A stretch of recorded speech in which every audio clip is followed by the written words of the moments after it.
Metal में धातु में एक छोटा सा टॉपिक रह गया था।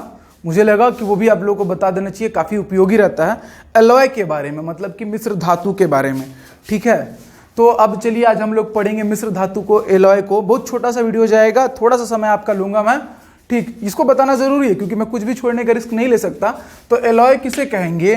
तो भाई देखिए, एलॉय जो है ये मिश्रण, एक समांगी मिश्रण क्या किया जाएगा, धातु का धातु के साथ या धातु का अधातु के साथ हम लोग क्या करेंगे, मिश्रण करेंगे और उससे बनाएंगे, और उस जो बनेगा उसको हम लोग नाम देंगे मिश्र धातु। ठीक है, यानी कि मेटल का मेटल के साथ या मेटल का नॉन मेटल के साथ मिक्सचर करेंगे और बनाएंगे, और जो बनेगा वो होता है एलॉय। एलॉय बनाते क्यों है, या जो इसकी नेसेसिटी है वो क्यों है? तो to increase strength of metals, यानी कि एक अकेला मेटल में जितना स्ट्रेंथ नहीं होता है, अगर हम दो मेटल्स को मिला के एक एलॉय बना दे, मिश्र धातु बना दे, तो उसका सामर्थ्य बढ़ जाता है, और एक गुना दो गुना नहीं, कईयों गुना बढ़ जाता है। ठीक, तो हम क्या कर सकते हैं, एलॉय बना के इंक्रीज कर सकते हैं स्ट्रेंथ ऑफ मेटल्स को। आप कोई भी मेटल, यानी कि जो आपके गाड़ी के पहिए वगैरह लगे रहते हैं, वो एलॉय व्हील्स कहलाते हैं, यानी कि मिश्र धातु के बनाए जाते हैं। आपने ध्यान दिया होगा क्योंकि उनकी स्ट्रेंथ, बियरिंग कैपेसिटी अच्छी खासी, लोड बियरिंग कैपेसिटी अच्छी खासी हो जाती है। सेकेंड पॉइंट है टू इंक्रीज रिएक्टिविटी। ठीक है, टू इंक्रीज रिएक्टिविटी, क्रियाशीलता को बढ़ाने के लिए। ठीक है, धातुओं की क्रियाशीलता को बढ़ाने के लिए भी हम लोग एलॉय बनाते हैं। फिर third point, to increase hardness, उसकी कठोरता बढ़ाने के लिए, धातु की कठोरता बढ़ाने के लिए उसको धातु या किसी अधातु के साथ मिश्रित कर दिया जाए तो क्या हो जाएगा, वो मिश्र धातु कहलाएगा और उसकी कठोरता बढ़ जाएगी।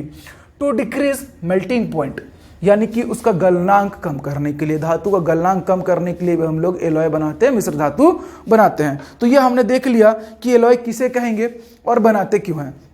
देखिए, इसके बाद हम लोग कुछ इंपॉर्टेंट एलॉयज को देखते हैं, और इसके अतिरिक्त भी बहुत सारे एलॉय होते हैं, बट मेनली जो बार बार एग्जाम्स में पूछा गया है मैंने उनको लिखा है, उनके कॉन्स्टिट्यूएंट मेटल्स को, यानी अवैध तत्व तो उसमें कौन कौन सा और कितना परसेंटेज रहता है, क्योंकि यही पूछता है।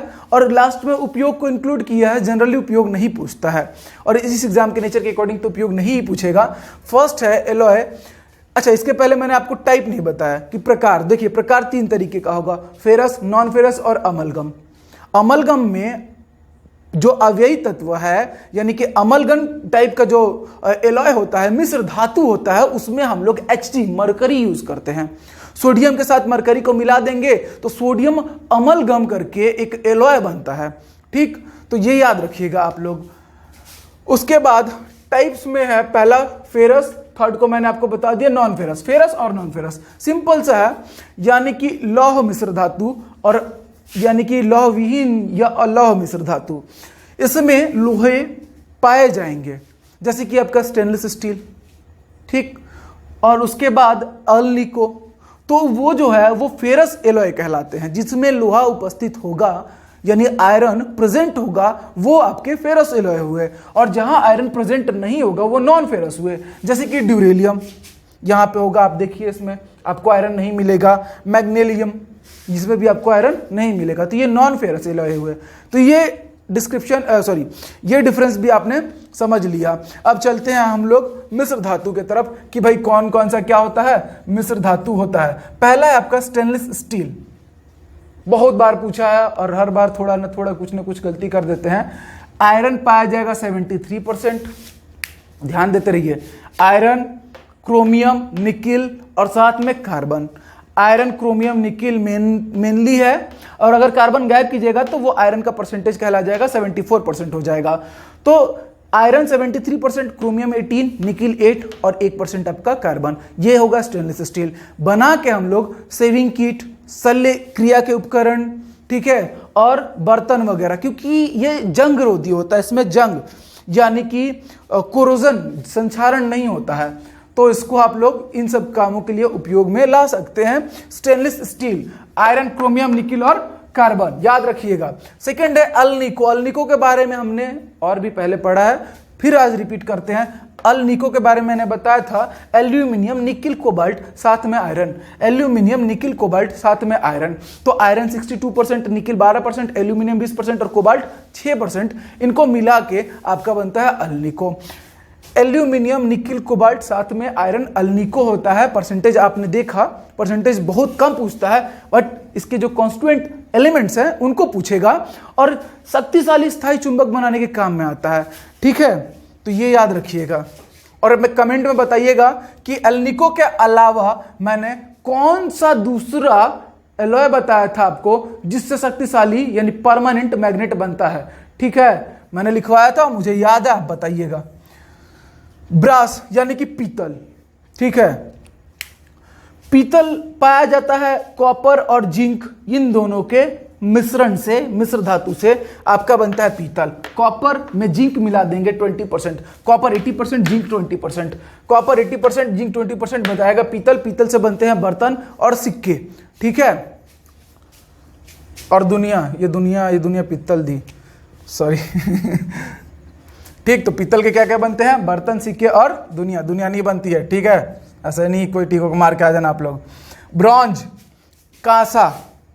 ठीक, ब्रॉन्ज जो है हमारा कॉपर और टीन, मैंने यहाँ टी लिख दिया, आप इसको एसएन भी लिख सकते हैं, कंफ्यूज नहीं होइएगा। 88% टीन, सॉरी 12% टीन और 88% कॉपर यूज कर लीजिएगा, तो आपको बन जाएगा, क्या बन जाएगा? ब्रॉन्ज। ब्रॉन्ज मतलब कांस्य, कांसा। तो इसका काम होता है बर्तन, पदक, मूर्ति बनाने में। कांसे की मूर्तियां होती हैं, घरों में लोग सजा के रखते हैं। ब्रॉन्ज मेडल मिलता है, कांसे का पदक मिलता है, और बर्तन तो बनता ही है। गांव वाले लोग ना इसमें खाना मतलब जो पुराने जो हमारे दादा दादी लोग हैं अभी तक रखा गया है। और हम लोग में तो जो तिलक चढ़ता है ना, अब क्या कीजिएगा, प्रथा है, तो उसमें इसके बर्तन देना, पीतल और कांसे के बर्तन गिफ्ट किए जाते हैं, मतलब तिलक में चढ़ाए जाते हैं। आजकल ट्रेंड में आ गया, लोग स्टील का भी दे देते हैं, बट अभी भी जो लोग उस चीज को, ट्रेडिशन को फॉलो कर रहे हैं, तो ये बर्तन ही गिफ्ट किए जाते हैं। और ऐसा रहता है ना कि जैसे कि आपके घर में कोई लड़का है तो उसको मिला तिलक में, तो वो रख दिया जाएगा अनयूज्ड। फिर घर में कोई लड़की है तो फिर उसके तिलक में जाएगा वो, तो मतलब जहाँ उनकी शादी होगी तो उनके यहाँ गिफ्ट किया जाएगा। तो वो चलते रहता है इधर से उधर, तो इसलिए। और वैसे पटना के पास जाएंगे, बीटा के पास पाली के पास एक जगह है, वहाँ पे इसका बहुत ज़्यादा प्रोडक्शन होता है। बिहार में बहुत खपत भी है इसकी। ठीक, मैं गया था दोस्त की शादी में तो मैंने देखा था इसको। चलिए, ऐसी कहानी ऐसे बता दिया। बेल मेटल, बेल मतलब घंटी और बनाने वाला मेटल। तो घंटी बनाने वाले मेटल में आपको पाया जाएगा कॉपर और टीन।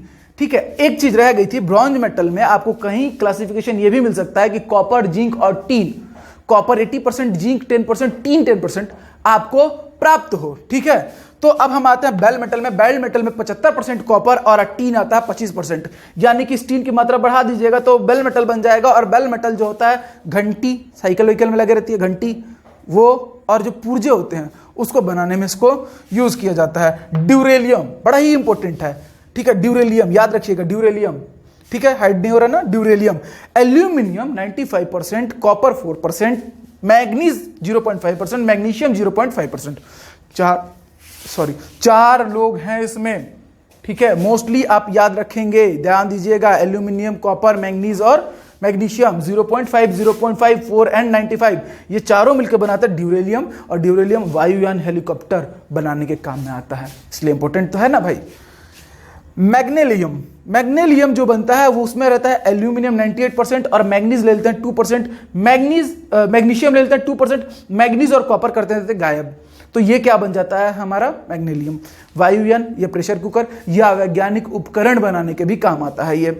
अगला है सोल्डर। सोल्डर मिश्र धातु, बहुत बार बहुत एग्जाम में पूछा है, आप लोग याद रखिएगा। जो सोल्डर होता है, सोल्डिंग के काम में आता है। Lead 50%, tin 50%। फिर से मैंने टी लिख दिया, इसको आप लिखेंगे SN। मैंने जानबूझ के टी लिखा, मिटा के SN लिखूंगा। तो लेड 50%, SN 50%, दोनों मिला दीजिएगा तो सोल्डरिंग के लिए उपयोग के काम करने के लिए सोल्डर मटेरियल यानी सोल्डर रेडी हो जाएगा आपका। गन मेटल, गन बैरल बनाने के काम में आता है। कौन रहेगा? Copper 98%, tin 10%। देखिए कितना मतलब खूबी है सबको, बहुत जगह कहीं कहीं मिल रहा होगा, जैसे कि ये मिल रहा है इसके साथ। ठीक है, तो आप याद रखिएगा। इसके अलावा भी बहुत सारे और एलॉयज होते हैं, ठीक, लेकिन मैंने उसको इंक्लूड नहीं किया है। इतने हैं जो बार बार एग्जाम्स में रिपीट हुए हैं और उसको मैंने इस पूरे लेक्चर में आपको इंक्लूड करके बताया है। तो इस तरीके से मेटल टोटली खत्म होता है। मतलब सेटिस्फाई हूं मैं आप लोग को पढ़ा के, और आप लोग कमेंट करके बताइएगा कि अब कैसे लेक्चर्स लग रहे हैं आपको, बहुत ज़रूरी है। मैं और इम्प्रूवमेंट करके आऊँगा, ठीक। और लॉकडाउन का पूरा पालन करिए, सुरक्षित रहिए, खुद भी रहिए, दूसरों को भी रखिए, और इसी के साथ जय हिंद।